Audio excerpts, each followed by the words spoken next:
Hello, everybody. You would not believe this trade that I got.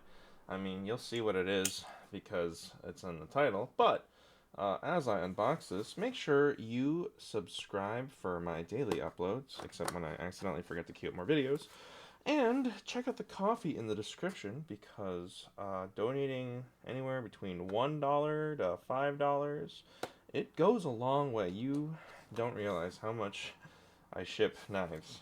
And like literally, like I wouldn't be making money off of it. I certainly wouldn't be making enough to buy knives. It just would help with the overhead of shipping. Um, I go to the post office so often that like they know me. So, in we have let's see. Thank you Cold Panda for this trade. Oh hoo hoo hoo. Very nice. We have the Fellowship Blades box. Oh, wow, that was sad. Oh, I like dented it also slightly. Alrighty, let's. Oh, it opens like. Oh, from the top. Warning: keep sharp objects away. I can't read this right now. Warning: contains sharp objects directly inside. Keep fingers clear from edge. From Fellowship, we have the Gaboon. And in here is also a Weehaw bit driver for what size is this? This is a T15 bit driver. Holy shit! I actually really needed one of those, so I could send it to Blocks to get this, to get one of my knives tuned, and it's just like not quite fitting in. There's also spare hardware, and spacers. I think these are weights and steel washers, and we have a very long hex bolt. This is a nice package, I gotta say. It has a space for everything. You can remove this. I don't know what this cavity is for in the center, but it's very nice. This is a very nicely designed CAD insert for a nice box. Anyways, the Gaboon. That's light. I know people were like, "This knife is so light," and to really get that, 3.32 with this current configuration. The thing about the Gaboon is that it has modular weight system. Wow, this is like really light. Ah, holy shit! It's so light. Now I like light knives. Oh, also, how sharp is this? Terrifying. I gotta say, I like this blade shape too. It's got a little bit of like this um, downward tip, just a little bit of tip weight, and a bit of a like a. I would say it's a hollow grind, but it's not actually hollow ground. It's just milled that way. But it's a sort of simple blade, and yet there's a lot of depth to it. That's nice. I like this.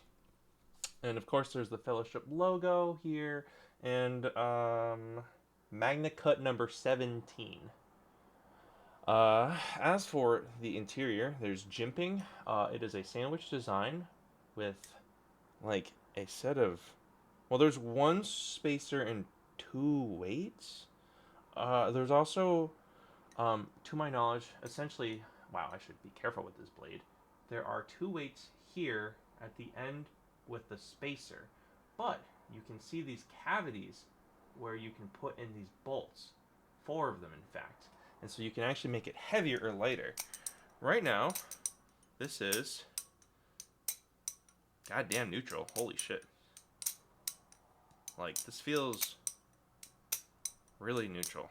Now, so what I will say is that Fellowship blades, I have not tried a hognose.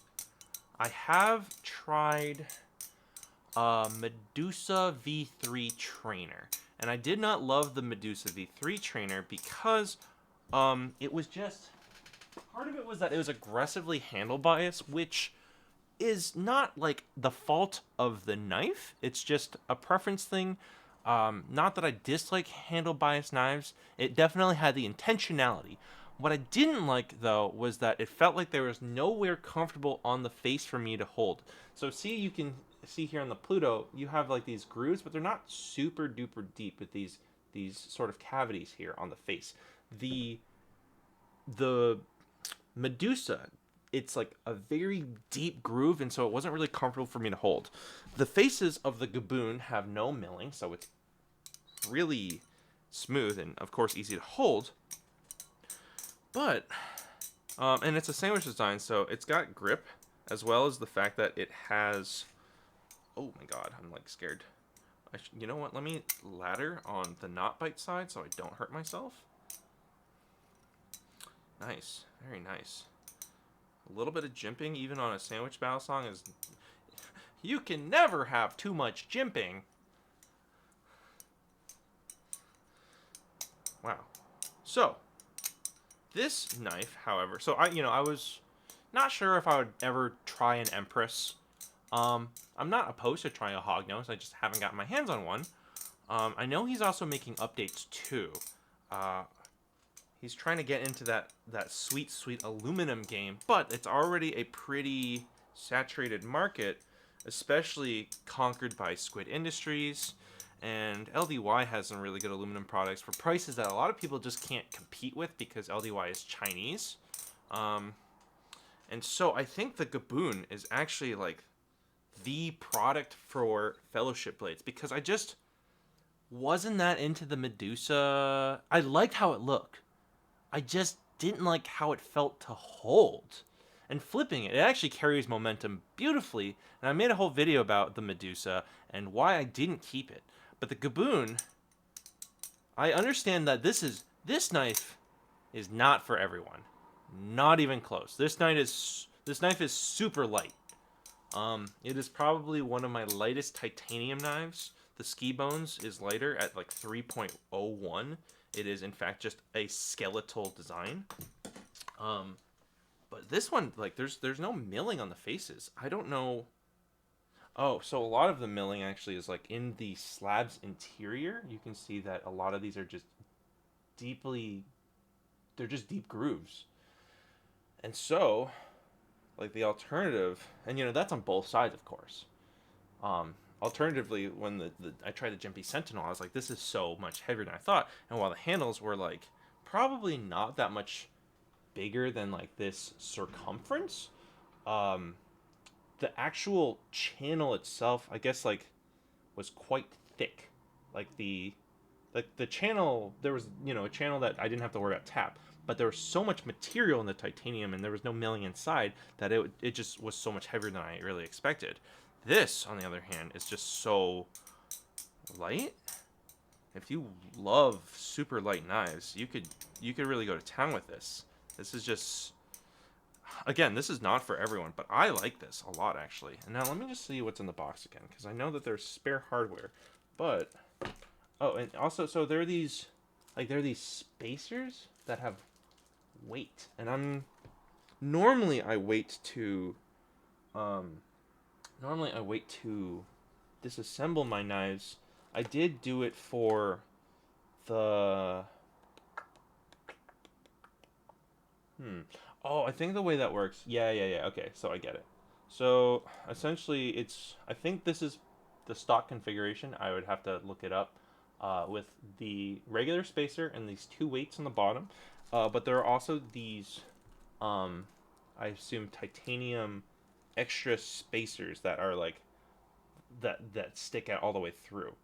And I'm gonna have to watch the video from Fellowship about how his weight system works. So when I do a full review of the Gaboon, which I will do, I'm gonna watch that and be able to provide a better video, because I find that well, I'm gonna be honest, I don't think I could do a better video, but I find that the Fellowship Instagram video is not super succinct and clear, and so I find myself zoning out, and then I get like, oh wait, I missed the part, I gotta go back, and then I just keep doing it. It's like when you read the same 2 sentences over and over on a page. Anyways, this knife is extremely nimble. It is just, I find that the action is just incredibly smooth.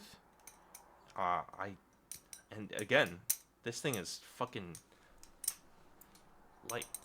Oh, God, that almost cut me. Again. Oh, I am going to put on some top secret oil. Bada bing, bada boom. Bada bing, bada boom. Da do do do. That's a drop. Number 17. Not a bad number. Well, for my personal life, actually, my 17th birthday was awful. But that's another story. Maybe not for public. I don't know. I was depressed in high school. Ooh. Yeah, getting a little bit more bounce with a thicker lube.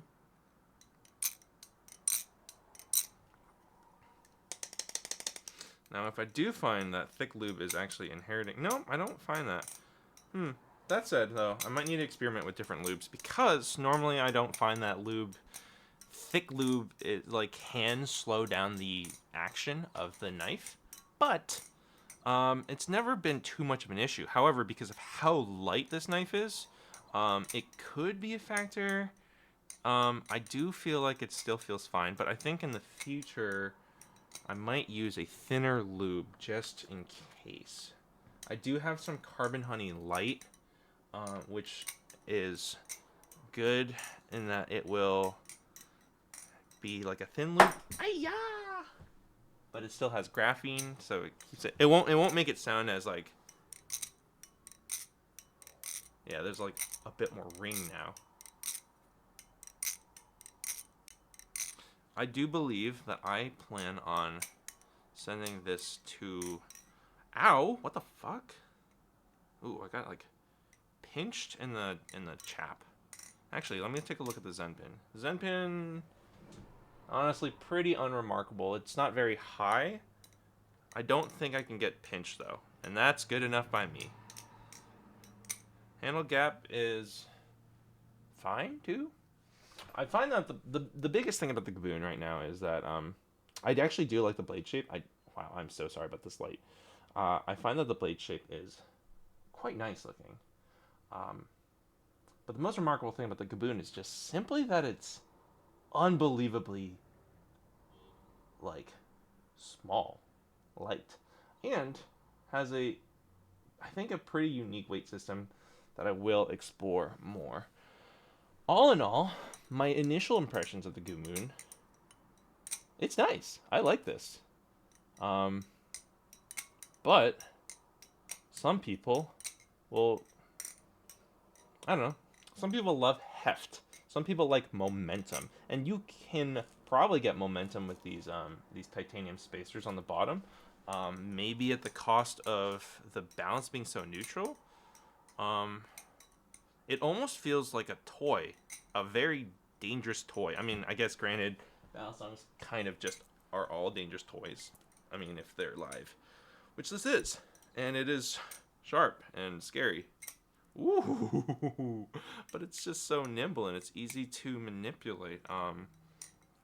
Let me try to do some rollovers because in general, I prefer neutral knives because I lean towards fans, ladders, and twirls. I do find that right now. Ooh, yeah. Okay, if you're into rollovers, this might not be for you. But then again, my friend Zero Dexterity, who is just Miss Helix, Helix, Helix, Helix, Helix, Helix, Helix, she loves her Kraken. Like, the Kraken is like her favorite knife. She also loved the Impusa and the Cygnus. And I keep telling her to not sell her fucking knives. And she was getting really attached to the Gaboon and was planning on getting it anodized, but I don't know if she kept it. She's someone that ouch, that was the bite. She's, ow. Okay, no blood. But yeah, my friend Zero Dexterity is someone that has a sort of a short attention span when it comes to her interest in a specific knife, where sometimes she'll be like, hey, I got this knife to try it. Ooh, this is cool. And then after, like, a day, she's like, I'm over it. Me, on the other hand, I'm like the opposite, where I'm just like, I gotta get them all. But, Yeah. So, but the reason why I brought her up is because she just loves doing rollovers, and right now, with the current configuration I have, I do find that rollovers are something that are not particularly like honestly good feeling. But for the nimble dexterity sort of stuff, um, twirls and ladders and fans feel amazing. Uh, like I just have no struggle with that sort of thing. It's just woohoo, yeah, there we go. Um, Perhaps it is just simply a learning curve with um, wow. Sometimes knives just have a learning curve with their tricks. Thankfully, I still have not been bit, not like properly bit. I almost jinxed myself. I felt a graze. But yeah, rollovers. I'm getting used to it better actually. Like it's starting to click with me. This just feels so like fast and light and fluid and incredibly comfortable to hold. I should also mention this feels very comfortable. The handles are nicely chamfered. Um, so you got some good, decent chamfers that are that the channel is not too painful, or I guess the sandwich hole is not painful. I found that the Atropos Demon was like not super comfortable on these chamfers. Um, the slabs are just very flat and smooth, and like you can't really fuck up flat and smooth in terms of comfort. Um, the ends of the handles are rounded as well, and with jimping that is not too deep, but it at least right now makes me think of like the Superfly in like its level of depth and the number of ridges. Right now, my Superfly is out in the shop. Um, that reminds me. Yeah, I was like, I have all my knives back. No, I forgot. I still have knives at Blox's to get anodized. Um, but yeah, the biggest things about the Gaboon right now, it is comfortable. It is very agile and nimble and light. So fucking light. And some people don't like that. But I think this is worth giving a shot. And I do believe the Gaboon retails for about $400. Is this worth that? Honestly, I'm giving that a yeah. Right now, at least for my initial impressions. There definitely seems to be a lot of thought and some work with the interior of these slabs. The blade is very pretty. I like it a lot. I feel the intentionality of this design, and at the same time, it feels minimalistic, even though there's a lot kind of under the hood. So, also, this box is it's just a great box. So, Fellowship, I must say, Grant, this is, in my opinion, your most impressive product I have tried. Which isn't to say that I've tried many, I will admit. And while I like the Medusa and the Impusa and how they kind of look and there was a lot of heart to the design. It wasn't for me, but this this is something that I think the more time I spend with, the more I will like it, and I definitely love that you are distributing them with some anos and also some laser engravings that are snake patterns. Because if you didn't know, Gaboon is a snake. I think Hognose is also a snake, but I didn't know that at first, and I'm like, well, that's stupid. Hog nose, like it's just a pig nose. Like, no, it's they're named after snakes. As far as I can tell, everything is a snake. And Pusa is like a Greek thing. Um, and then he also has like the pit viper. But yeah, right now the Gaboon is very cool. Um, so if you like this channel, give it a subscribe. I do daily uploads. I usually do an unboxing, and I oftentimes do reviews after I spent some time with it, and especially when I get a more in-depth idea of like how the inner workings of things are, like this weight system. And like this video if you find it useful. It helps. Share my videos. Give me money. Tell me I'm pretty. I don't know. I'm gay. Have a great day. Bye.